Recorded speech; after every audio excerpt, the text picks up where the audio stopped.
Uno de los principales secretos del empresario que no dice, que no le gusta decir, que se lo guarda para él solo, es que vive aislado, que vive solo, que vive preocupado.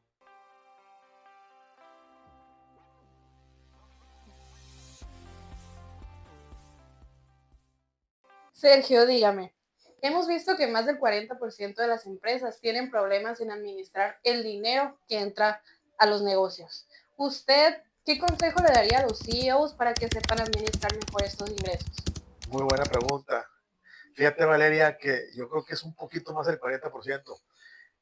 De cada 10 negocios que conocemos, que hemos trabajado con miles ya, fácilmente más de la mitad de los dueños creen que el ingreso del dinero del negocio es de ellos. Y ese es el gran problema.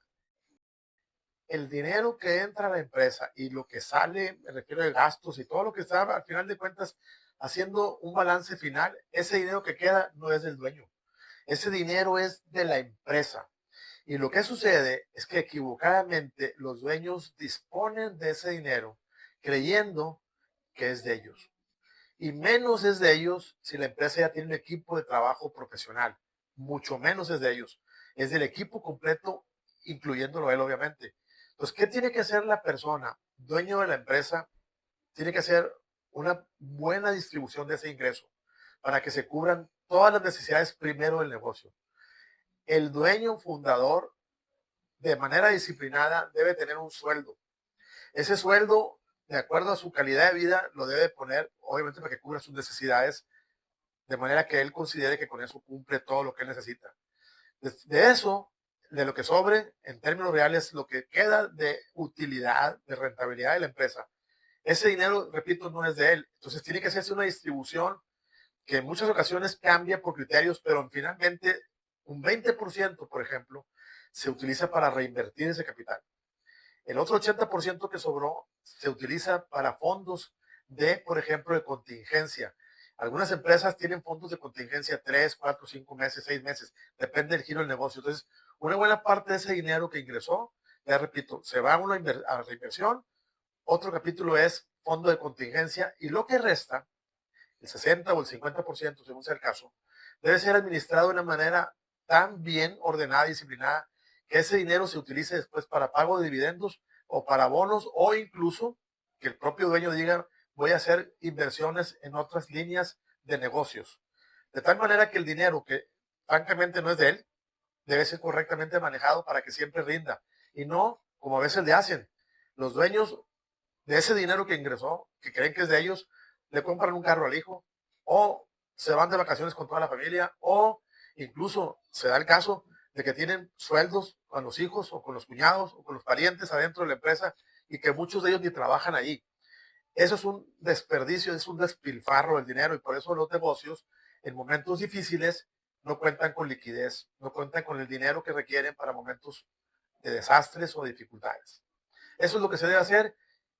Les digo, hay maneras en que cada negocio aplica criterios diferentes, si son 6 meses de fondo de contingencia, si son 3 meses, y la parte que sí es inversión es importante porque se debe calcular ese fondo del 20% o hasta el 30% puede ser, porque cada año la empresa necesita dinero, capital nuevo para reinvertirse en innovaciones, en equipos, en desarrollo, en capacitación y en una serie de cosas que la empresa necesita para que luego la empresa pueda hacer más con eso.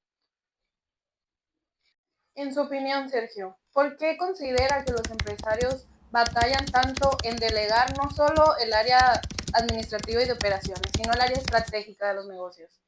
Excelente pregunta, Valeria. Mira, eso se repite prácticamente todos los días con diferentes empresas con las que trabajamos. Y esa es la primera etapa probablemente con la que tenemos que trabajar más fuerte con el dueño del negocio. Existe la cultura de que el dueño sabe todo, de que el dueño como él lo empezó, él sabe más que todos. Y entonces cae en una trampa que se convierte él en su propio empleado, el más caro del negocio, porque no genera en el equipo de trabajo la confianza, la motivación y el deseo de que los demás sientan que el negocio también depende de ellos. Finalmente ellos, los empleados, se acostumbran a pensar y a tomar en cuenta la opinión del director como la mejor opinión siempre. Y ellos entonces al rato aprenden, se gobiernan y no generan innovaciones, no generan desarrollo y no se comprometen con la empresa porque están muy a gusto. No muy a gusto en cuanto que eso es lo ideal para ellos, pero muy a gusto en cuanto que no tienen complicaciones debido a que ellos no toman las decisiones estratégicas de negocio. Esa trampa del ego también es una en la que los directores o los dueños o los fundadores, sin darse cuenta, conforme el negocio va creciendo, van creyendo que todo depende de ellos y no se atreven a soltar algunos puntos que son verdaderamente importantes, que ellos saben que son importantes y que creen que nadie lo hace mejor que ellos. Y esa es la trampa en la que caen. Entonces, ¿qué tienen que hacer ellos? Hay ciertos momentos en los que los negocios ya no pueden hacer solamente lo que el dueño o director diga. Es decir, llega un momento en el que el propio dueño es la principal cadena que detiene el desarrollo. Es el obstáculo número uno, porque gira el negocio alrededor de ellos y se convierten en cuellos de botella. Y es carísimo. Hace poquito hicimos un ejercicio en una empresa, revisando, por ejemplo, el área comercial, donde el dueño de la empresa, que era un extraordinario vendedor, seguía dominando todos los procesos de venta, pero se convirtió en el peligro número uno del negocio porque no desarrolló a un departamento comercial profesional, sino tenía gente que le hacía caso, tenía achichincles, literalmente hablando, tenía personas que simplemente hacían lo que él decía. ¿Y qué sucedía? Los vendedores, que no eran vendedores, sino que eran tomapedidos, se convirtieron en personas que al final de cuentas esperaban que el otro señor, que era el director, dijera lo que tenían que hacer. Y esa trampa ocurre muy seguido en áreas administrativas, en áreas operativas. Muchos de los dueños de negocios son muy buenos operadores, por eso desarrollaron el negocio. Por ellos el negocio creció, por ellos el negocio logró tener éxito, que son muy buenos operadores. Pero llega un momento en que si antes manejaba, por ejemplo, 10 camiones de reparto o de 10 camiones de logística, cuando ya son 40 o 30, ya no puede. Necesita un gerente de operaciones, una persona que se haga cargo de eso y que él delegue en él 100% la responsabilidad y que nada más supervise, motive y aconseje, pero que no sea él que haga todo. Entonces así pasa lo mismo, depende del perfil del dueño o director. Si es operador, hace eso que acabo de explicar. Si es vendedor, hace lo anterior que puse en el área comercial. Si es administrador financiero, así es. El contador de la empresa tiene secuestrado el negocio y es él. Entonces tenemos que tener mucho cuidado porque llega una etapa del negocio en su desarrollo, en la curva de crecimiento, en la cual se requiere que el dueño aprenda a formar equipos de trabajo profesionales de muy alto nivel y que les pague muy bien, que tenga gente incluso que sepa más que él de lo que se refiere ahora al tema particular técnico o comercial o administrativo u operativo. Entonces, la curva de desarrollo del negocio se topa. Llega el punto en el que el dueño hasta ahí llegó.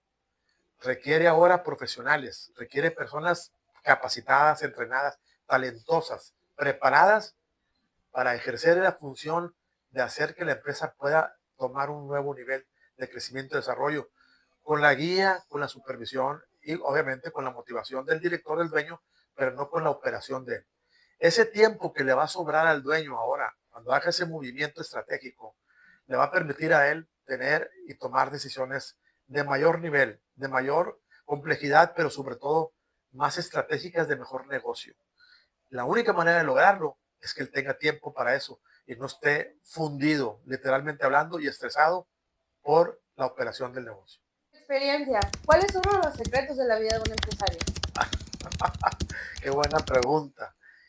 Yo pienso que hay varios temas ahí para esa respuesta y es este. Uno de los principales secretos del empresario que no dice, que no le gusta decir, que se lo guarda para él solo, es que vive aislado, que vive solo, que vive preocupado de tal manera que a veces tiene que aparentar que no está preocupado. Está preocupado porque las cosas no salen bien o porque no ha logrado el éxito o las ventas o las ganancias que él buscaba, pero lo vive solo, lo vive encerrado, lo vive adentro de él mismo y llega a su casa y su esposa no sabe qué le pasa. Ya más o menos si están con algo de tiempo de casados, sabe que el negocio no anda bien, la esposa se imagina y los hijos también lo ven distante, lo ven preocupado, pero él calladito se aguanta. ¿Y saben qué pasa? Eso va generando en él una destrucción interna. Está comprobado científicamente que las personas que se guardan los problemas, que no los manifiestan, que no los comparten, que no tienen una red de ayuda, se van enfermando literalmente poco a poco, dependiendo de la edad, dependiendo de las condiciones físicas de cada persona, pero tarde o temprano le cobra factura. Nosotros tenemos clientes, yo tengo clientes muy importantes con los que he platicado con ellos para decirles, tú no puedes vivir así, constantemente estresado. El burnout famoso. Tú no puedes estar así porque no es calidad de vida. ¿De qué sirve que tengas negocio? ¿De qué sirve que avances? ¿De qué sirve que conquistes metas económicas si no lo puedes ni disfrutar? No tienes tiempo ni para irte 15 días a unas vacaciones. No tienes tiempo ni para ir con tu familia a celebrar un cumpleaños. Eso no es calidad de vida. Lo más importante no es ganar mucho dinero, sino es vivir en paz, con orden y plenitud.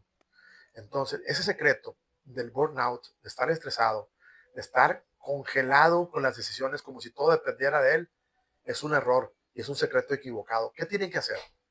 Yo lo que hago con mucha frecuencia es, le pregunto, no me digas qué te preocupa porque ya sé. Dime, ¿qué te gustaría hacer que no lo has logrado? ¿Qué te gustaría disfrutar que no lo has podido hacer? ¿Y qué te detiene? ¿Qué te ata a no hacer eso? Y muchas veces están siendo ellos mismos víctimas de algo que han creado. No delegar, no construir un equipo, no tener una persona o dos o tres personas en diferentes áreas que sean mejores que él para formar equipos poderosos, equipos autónomos, equipos que sean realmente fuertes para avanzar en el negocio y que él se ponga a dirigir la empresa como director, no como gerente operativo. Entonces, el secreto más guardado es el estrés, la preocupación y el sentir que no son felices y no se lo dicen a nadie. Sergio, en su experiencia, ¿qué es lo que debe hacer un CEO, un director, un fundador de una empresa para formar un equipo campeón? Les voy a platicar varios ejemplos muy buenos. Yo recuerdo ahorita uno muy particular de una empresa muy importante de Monterrey, que justo hablando con el presidente, director del consejo de la compañía, le dije, tú has formado un equipo de personas que te ayudan, pero son tus amigos.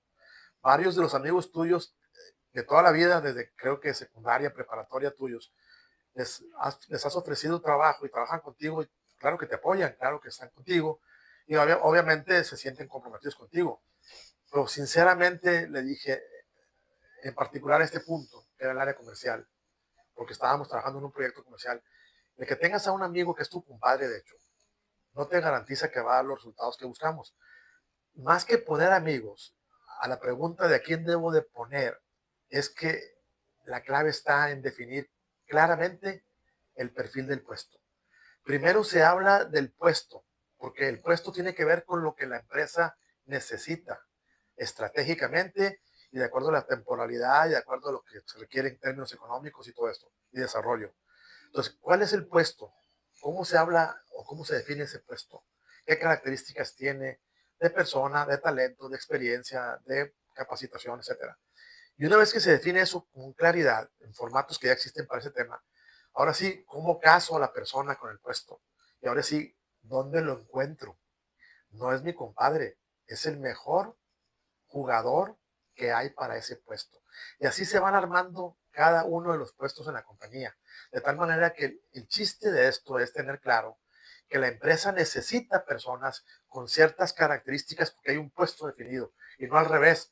Poner a la persona porque es mi amigo, porque me cae bien, porque X o Z, y luego después veo si me rinde o no para el puesto que yo tengo ahí, que ni siquiera lo he definido con claridad. Por eso a veces pongo a quien sea y al final de cuentas no dan los resultados. Entonces, para armar así ejemplos muy buenos de equipos campeones, vean los equipos de fútbol americano, vean los equipos de fútbol soccer, vean los equipos de béisbol, cómo arman los equipos, con gente talentosa para cada puesto. Y entonces se buscan los candidatos para cada puesto y se ponen los mejores. Y hay gente que se dedica a buscar candidatos de los mejores para cada puesto. A eso se dedican, son los headhunters. Hay mucha gente que se dedica a eso, pero son especialistas en este tema. La necesidad es la más importante. ¿Qué necesidad tengo yo que satisfacerle a mi negocio que me está pidiendo a un ejecutivo? Esa es la primera parte, poner a las piezas claves en cada puesto. Segundo, y ahí viene la labor del coach. ¿Qué hace un coach en un juego de fútbol americano? ¿A poco se mete a jugar? ¿A poco tú ves al entrenador del equipo de cualquiera que sea, Seattle o cualquiera que sea, Dallas Cowboys, el que tú le digas, ¿a poco ves al entrenador que se pone las sombreras y el casco y se mete a jugar? Claro que no. ¿Qué hace el señor coach? Está leyendo el partido. Antes del partido ya leyó cómo juega el contrincante, el adversario. Tiene un equipo de personas que son los que están checando cómo se mueven los equipos especiales de cada etapa del partido. Y él está dirigiendo. Tiene un micrófono, está tomando nota y está diciendo las jugadas correctas dependiendo de cómo juega el adversario. Eso es lo que hace un coach. Un coach motiva, arma equipos. Un coach hace que la gente gane, hace que la gente quiera ser campeona, hace que la gente quiera comprometerse y busque un resultado de éxito. Eso es lo que hace un verdadero coach. Eso es lo que es la función del director. El director se hace a un lado, dirige, no se mete necesariamente, no está jugando ni en el soccer ni en el béisbol, nunca lo hemos visto. En las empresas es igual. En la persona que está de director es el coach. Tiene que estar detrás de la línea viendo que todo el mundo cumpla con su función. Lo mismo pasa con una persona que dirige una orquesta.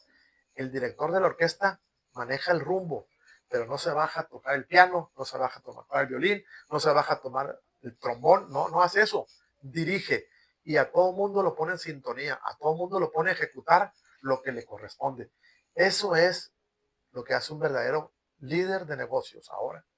Forma equipos capaces de ser de veras exitosos porque él es muy bueno para dirigirlos.